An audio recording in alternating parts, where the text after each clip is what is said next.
안녕하세요. 한빛교회 성도 여러분. 오늘은 우리 구주 되신 예수 그리스도께서 우리에게 오신 날입니다. 여러분들은 기대와 설렘으로 오늘 잠자리에서 일어나셨습니까? 그리고 그 마음으로 지금 이 자리에 있습니까?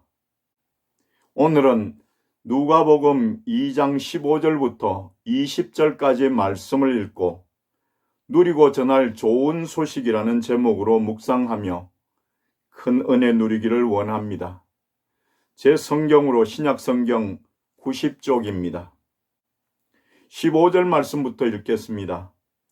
천사들이 떠나 하늘로 올라가니 목자가 서로 말하되 이제 베들레헴으로 가서 주께서 우리에게 알리신 바 이 이루어진 일을 보자 하고 빨리 가서 마리아와 요셉과 구유에 누인 아기를 찾아서 보고 천사가 자기들에게 이 아기에 대하여 말한 것을 전하니 듣는 자가 다 목자들이 그들에게 말한 것들을 놀랍게 여기되 마리아는 이 모든 말을 마음에 새기어 생각하니라.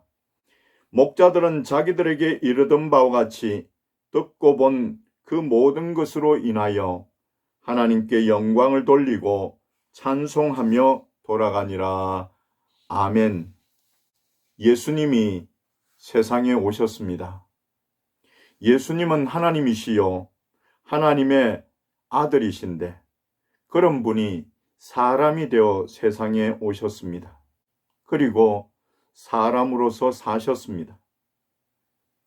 예수님은 성령으로 동정녀 마리아에게 잉태되셨고 베들레헴에서 태어나 말구유에 누이셨으며 어린 시절과 성인기를 보냈습니다. 예수님은 사람이 경험하는 모든 일들을 경험하셨습니다. 사람이 겪기 힘든 십자가의 고통도 감당하셨습니다. 오늘 말씀에 나타나는 예수님의 탄생 이야기는 예수님이 사람으로 오셨음을 완벽하게 정언하는 이야기입니다. 이 이야기 속에는 장소와 시간 그리고 등장인물들이 있습니다. 그러나 단순히 이야기를 구성하기 위한 요소로서의 장소, 시간, 인물이 아니라 하나님의 인간 구원 사역을 성취하기 위한 최선의 배경이었습니다. 오늘 말씀을 통해 우리가 생각하며 은혜 누리기 원하는 첫 번째는 베들레헴에서 탄생하신 아기 예수님입니다. 예수 그리스도의 탄생은 인류 역사에서 최대의 사건입니다. 그러므로 인류의 역사는 예수 그리스도의 탄생을 기점으로 BC와 AD로 구분이 되고 있습니다. BC는 Before Christ의 약어로 그리스도 이전, 곧 기원전을 뜻합니다. 그리고 AD는 본시 라틴어 아노 도미니를 줄인 말로 본래의 뜻은 The Year of Our Lord, 즉 우리 주의 해라는 뜻입니다. 우리는 이것을 주후 또는 기원후라고 부릅니다. 그러나 예수님의 탄생은 신약 성경에서 시작된 이야기는 아닙니다. 메시아 예수 그리스도의 탄생은 구약 성경에서 이미 예언되었고 그것이 신약 성경에서 성취되었습니다. 구약의 선지자 미가는 메시아의 탄생이 유대 땅 베들레헴에서 이루어질 것을 예언했습니다. 미가서 5장 2절 말씀에 보니 베들레헴 에브라다야 너는 유다 족속 중에 작을지라도 이스라엘을 다스릴 자가 내게서 내게로 나올 것이라. 그의 근본은 상고에 영원에 있느니라 라고 기록합니다. 베들레헴은 요단강 서안 지구에 있는 곳으로 예루살렘에서 남쪽으로 약 8km 떨어져 있는 작은 도시입니다. 베들레헴이라는 이름은 떡집이라는 의미입니다. 이곳 베들레헴에서 우리 주 예수 그리스도께서 탄생하셨습니다. 그리고 창세기 35장 19절에 근거해서 볼 때 베들레헴의 본래 이름은 에브랏, 곧 에브라다였습니다. 바로 이 예언의 말씀대로 예수 그리스도는 유대 베들레헴에서 탄생하셨습니다. 그런데 누가복음 1장에서 천사 가브리엘이 마리아를 찾아갔을 때 동정녀 마리아는 어디에 살고 있었습니까? 마리아는 갈릴리 나사렛이란 동네에 살고 있었습니다. 만일 마리아가 자신이 살던 갈릴리 나사렛에서 예수를 낳았다면 어떻게 되겠습니까? 하나님의 말씀인 성경은 절대적인 권위를 상실하게 될 것입니다. 아울러 예수님이 메시아라는 사실이 분명해지지 않을 것입니다. 그러나 예수님은 분명히 유대 베들레헴에서 탄생하셨습니다. 이를 위해서 전능하신 하나님은 특별한 한 사건을 예비하셨습니다. 그것은 바로 누가복음 2장 1절로 5절까지에서 나타난 인구조사였습니다. 로마의 황제 가이사 아구스도가 영을 내려 로마의 지배하에 있는 모든 사람은 고향으로 가서 호적을 해야만 했습니다. 바로 이 명령에 따라서 요셉과 마리아도 갈릴리의 나사렛을 떠나 유대 베들레헴으로 왔고 그곳에서 예수 그리스도가 탄생했습니다. 사랑하는 한빛교회 성도 여러분, 지금 우리가 살펴본 내용은 하나님의 인간 구원 계획에 의해 하나님의 독생자이신 예수 그리스도가 유대 베들레헴에 실제로 태어나신 것입니다. 신한화 전설이 아닙니다. 여러분과 저는 그 사실을 믿고 오늘 그분께 예배를 드리고 있다는 것을 기억하시기 바랍니다. 두 번째로 생각할 것은 목자들이 들은 예수님의 탄생 소식입니다. 천사들에게 예수의 탄생 소식을 듣는 목자들이 있습니다. 여기서 목자란 양을 치는 사람들입니다. 그런데 왜 천사가 제사장이나 장로나 서기관들에게 가지 않고 목자들에게로 가서 예수님의 탄생 소식을 전했을까요?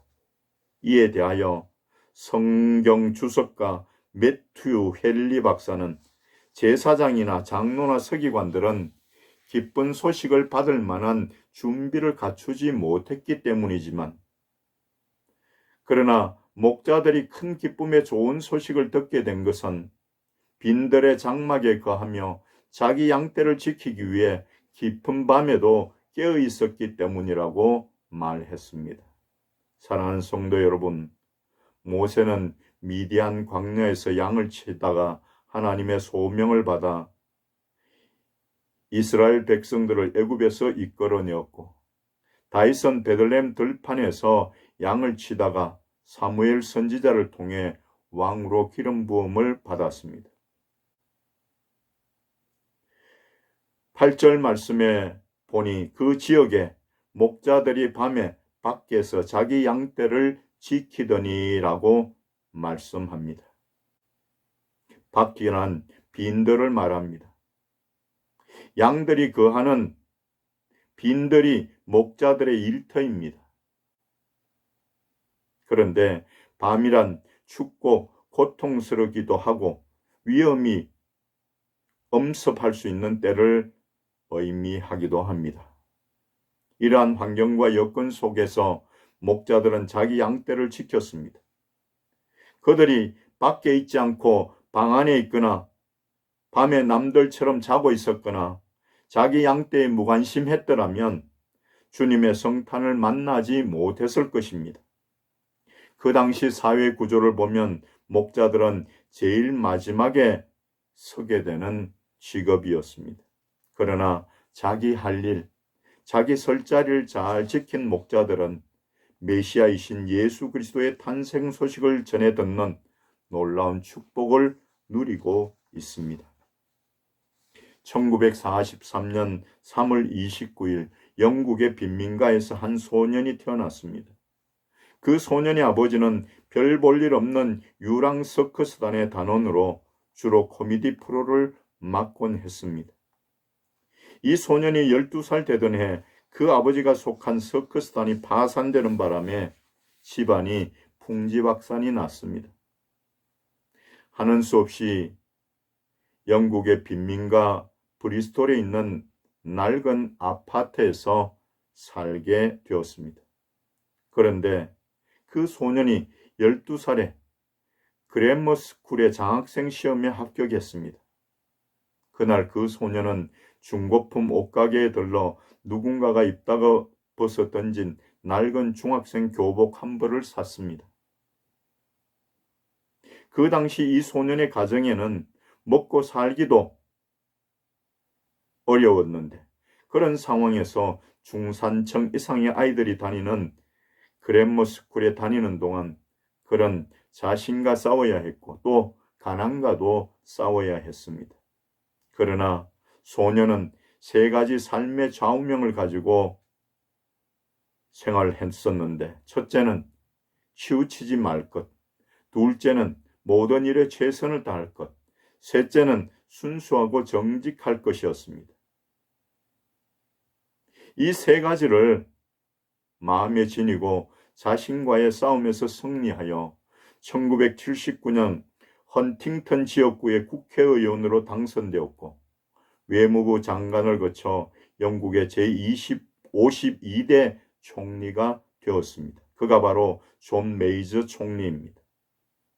가난하고 소외된 지역에서도 자기 일에 최선을 다한 결과로 성공한 인물로 꼽힙니다.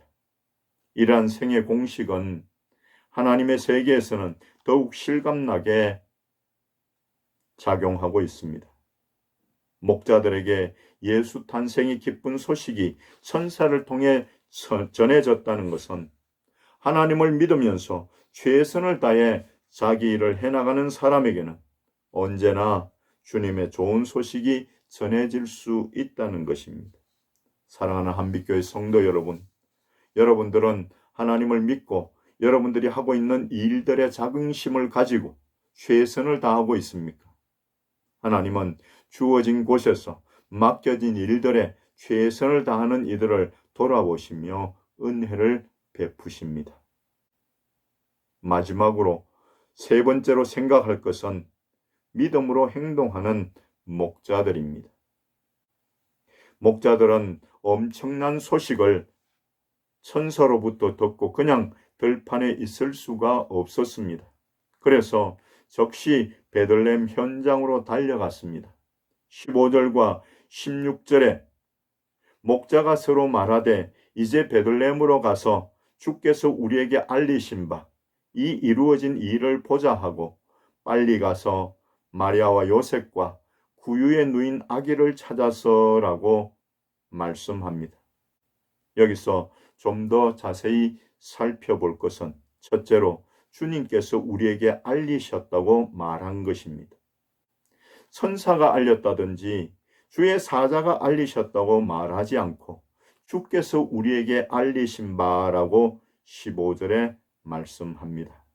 그것은 그들에게 주신 천사들의 메시지가 하나님께서 직접 자기들에게 주신 것이라는 신앙이 있었기 때문입니다.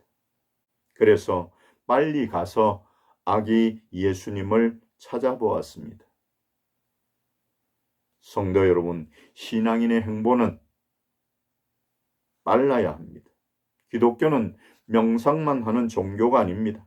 실천하는 신앙입니다.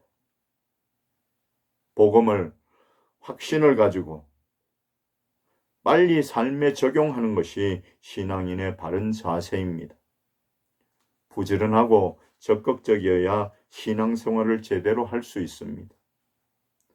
남들이 쉴 때 교회 나와야 하고 남들이 놀 때 예배 드리고 봉사해야 합니다.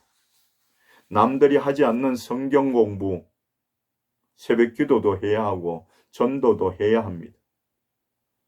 그처럼 목자들은 베들레헴으로 빨리 갔습니다. 둘째로 예수님이 태어나신 곳을 찾았습니다. 성경은 목자들의 찾아가는 과정을 생략하고 16절에 빨리 가서 마리아와 요셉과 구유에 누인 아기를 찾아서라고 간단하게 기록하고 있습니다. 주님은 구하라 그러면 너희에게 주실 것이요 찾으라 그러면 찾을 것이요 문을 두드리라 그러면 너희에게 열릴 것이니라고 누가복음 11장 9절에서 말씀하셨습니다. 성도는 단순한 사색과 관념으로부터 벗어나야 합니다. 다시 말하면 나는 예수님을 안다는 인식에서 나는 예수님을 찾았다, 나는 예수님을 만났다 라는 체험으로 옮겨가야 합니다. 셋째로 목자들은 듣고 본 그 모든 사실을 근거로 전하고 하나님께 영광을 돌리고 찬송하며 돌아갔습니다. 예수님을 만난 사람의 모습입니다. 그들은 천사에게서 예수님의 이야기를 들었습니다. 그리고 직접 가서 찾아보았으며 천사에게 들은 것을 전하고 그 후에는 하나님께 영광을 돌리고 찬송하며 자기들의 처소로 돌아갔습니다. 그러므로 예수님을 만난 성도들의 삶은 복음을 전하고 하나님께 영광을 돌리고 찬송하는 삶이 되어야 합니다. 사랑하는 한빛교회 성도 여러분, 아기 예수의 탄생 소식을 전해 들었습니까? 그러면 예수님께 나아갑시다. 우리에게 오신 예수님께 경배하며 예물을 드리십시다. 우리의 죄를 속량하기 위해 이 땅에 오신 아기 예수님을 뵙고 찬송과 영광을 하나님께 돌립시다. 그리고 만나는 사람마다 그리스도의 복음을 전합시다. 우리의 죄를 대속하기 위해 구주가 나셨다고 크게 소리쳐 외칩시다. 기도하겠습니다.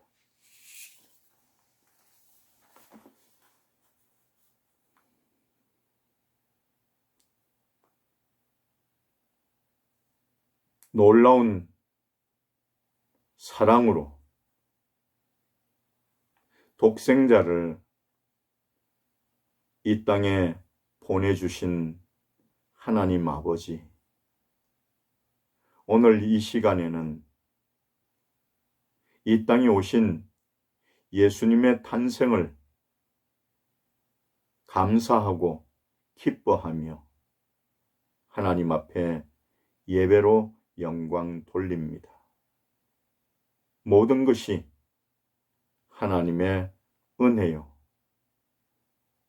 우리를 사랑하셔서 죄를 속량하시기 위해 베푸신 은혜인 줄 믿고 모든 영광 하나님 앞에 올려드립니다. 하나님, 이 시간 하나님 앞에 예배드리는 귀한 성도들 기억하시고 지켜 돌보시며 은혜를 베풀어 주시옵소서.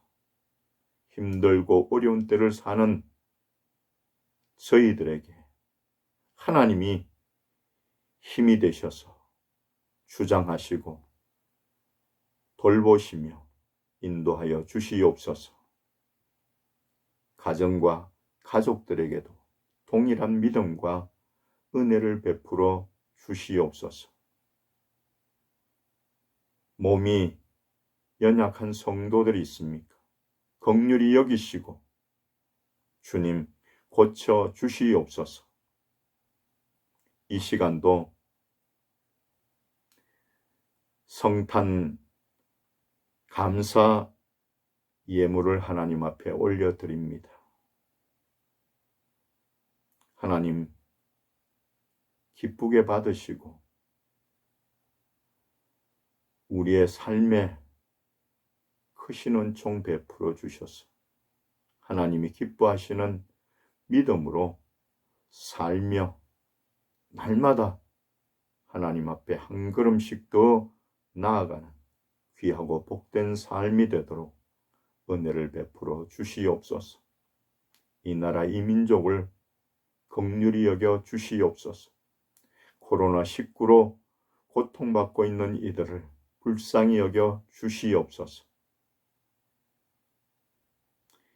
이 예배를 통해 하나님 홀로 영광 받으시고 예배하는 모든 이들에게 크신 은총 베풀어 주시옵소서. 예수 그리스도의 이름으로 간절히 축복하며 기도드립니다. 아멘.